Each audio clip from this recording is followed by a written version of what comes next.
Dani Williams was not what Cat had expected.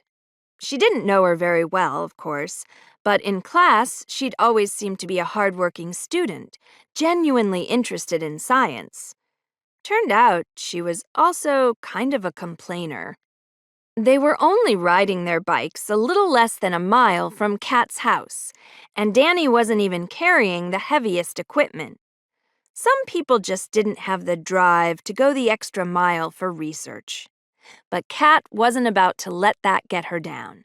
If her calculations were correct, and they almost always were, she had quite the surprise in store for Dani.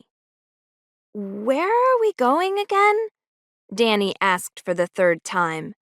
Cat sighed and brushed away the hair that kept slipping out from under her knit cap. "The power substation. It's just up this hill." The road began to take a steep incline. Dani groaned. "Why is it so important we go there now? My parents won't be thrilled that I'm out here alone, now that it's getting dark."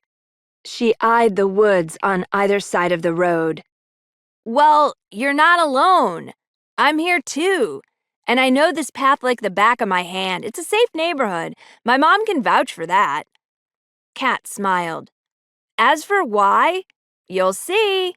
5 minutes after we get there, give or take. We'll have just enough time to set up the equipment."